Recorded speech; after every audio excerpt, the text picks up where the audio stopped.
Monsoon उतरने के बाद धनबाद निगम की होगी असल परीक्षा। सीवरेज ड्रेनेज सिस्टम नहीं होने से इस बार भी कई निचले इलाके डूबेंगे। झारखंड में मानसून अगले एक सप्ताह में दस्तक देने वाला है।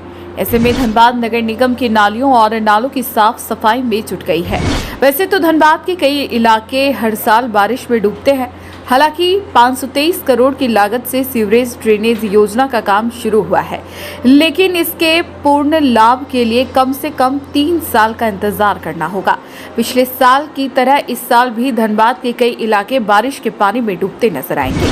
बेकारबाग के पास ग्रेवाल कॉलोनी से लेकर वनस्थली कॉलोनी तक जल जमाव का इलाज 1 साल में भी नहीं हो पाया। शहर में ड्रेनेज व्यवस्था नहीं रहने का खामियां इस साल भी शहर को झेलना पड़ेगा। आपको बता दें कि 2021 की जनगणना के अनुसार धनबाद शहर की आबादी करीब 14 लाख पहुंच गई है। वहीं शहर का विकास भी तेजी से हुआ है। नए नए मोहल्ले बस गए, लेकिन वहां की ना सड़कें बनी और ना ही ड्रेनेज सिस्टम का इंतजाम हुआ। नक्शा पास करने के नाम पर नगर निगम सिर्फ खानापूर्ति करता रह गया। कई मोहल्ले बस गए जहां ड्रेनेज के लिए जगह तक नहीं छोड़ी गई। बारिश आते ही यह मोहल्ले डूबने लगते हैं। नगर निगम के पास इसको लेकर कोई इंतजाम नहीं है। 15 साल के लंबे इंतजार के बाद सीवरेज ड्रेनेज योजना का काम शुरू हुआ है। इसमें 5 जगह पर एसटीपी प्लांट लगाए जा रहे हैं। शहर की सीवरेज लाइन को अंडरग्राउंड करते हुए उसे एसटीपी में डालकर पानी को साफ कर दामोदर में गिराया जाएगा। यह योजना 2 चरण में पूरी होगी। दूसरे चरण में शहर के सभी ड्रेनेज को अंडरग्राउंड किया जाएगा। इन सभी के कार्य को पूरा करने में कम से कम 5 साल लगेंगे। यानी ऐसे में धनबाद शहर को अगले 5 साल तक मानसून में डूबते रहना होगा। ध्यान देने वाली बात यह है कि धनबाद में सबसे खराब स्थिति सिर्फ मोहल्लों की ही नहीं, बल्कि झारखंड के धनबाद में पहली बार बनी 461 करोड़ की 8 लेन सड़क के खराब डिजाइन की वजह से यहां भी बरसात में पानी जम जाता है। विनोद बिहारी चौक से भुल्ली मोड़ तक कई जगह सड़क पर पानी जमा हो जाता है। हालांकि धनबाद नगर आयुक्त रवि राज शर्मा ने न्यूज एएनपी को बताया कि मानसून से पूर्व नालियों की साफ सफाई कराई गई। बड़े नालों के कचरों को बाहर निकाला गया। उन्होंने लोगों से भी नालियों में कचरा नहीं फेंकने की अपील की। वहीं कचरा के निस्तारण के लिए जल्द ही धनबाद में एक प्लांट स्थापित की जाएगी। सॉलिड वेस्ट डिस्पोजल को लेकर नगर निगम गंभीर है। वहीं निगम के सभी अंचलों में क्विक रिस्पांस टीम का गठन भी किया है। अब देखना है कि मानसून की बारिश के बाद निगम की स्थिति क्या रहती है, क्योंकि धनबाद नगर निगम की अग्नि परीक्षा मानसून के उतरने के बाद ही होने वाली है। तभी पता चलेगा कि धनबाद नगर निगम इस परीक्षा में पास हुआ या फेल।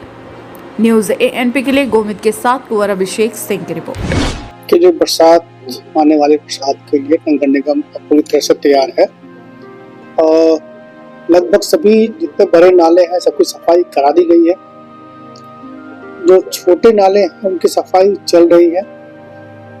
सफाई के बाद भी नालियाँ बार बार भर जाती हैं, तो उसका लगातार हम लोग मॉनिटरिंग कर रहे हैं। सफाई लगातार हम लोग करा रहे हैं और ये प्रक्रिया चलती रहती है और चलेगी। कुछ इलाकों में सीवेज ड्रेनेज है भी, कुछ इलाकों में ड्रेनेज नहीं है। उसके लिए हम लोगों ने एक बार बड़े पैमाने पर नाली बनाने का टेंडर निकाला हुआ है और भी हम लोग सर्वे कर रहे हैं। जहाँ जहाँ जरूरत होगी वहाँ नालियाँ बना देंगे। पर नालियाँ बनने में वक्त लगेगा। तो टेंडर की प्रक्रिया भी चल रही है, फिर अप्रूवल मिले होगा, उसके बाद नालियाँ बनेंगी। बट जो नालियाँ एग्जिस्टिंग है उनकी लगभग सफाई करा दी गई है। जो सिल्ट बाहर रखे हुए हैं उनको उठाने का निर्देश दिया गया है और ये कहा गया है कि 7-8 तक जितने भी 8 तारीख तक जून तक जितने भी सिल्ट वहाँ पड़े हुए हैं जो नाली से निकाली गई है उन सबको ट्रैक्टर से हटा दिया जाए ताकि वो फिर से नालियाँ में नहीं चले जाए। और बेसिकली होता क्या है कि लोग नालियों में कचरा अपना डाल देते हैं, खासकर जो पॉलिथीन है या सॉलिड मटेरियल से वो डाल देते हैं, इससे नालियाँ चौक हो जाती है। तो मैं आपके चैनल के माध्यम से लोगों से ये अनुरोध भी करूँगा कि नालियों में कचरा ना डालें, खासकर जो सॉलिड मटेरियल्स है वो ना डालें।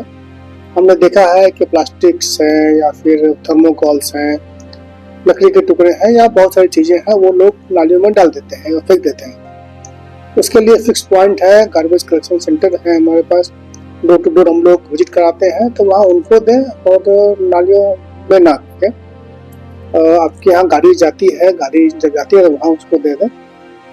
और मुझे लगता है कि इससे कुछ नालियाँ हम लोग को साफ रखने में मदद मिलेंगी, बाकी नगर निगम अपनी ओर से पूरी तरह तैयार है।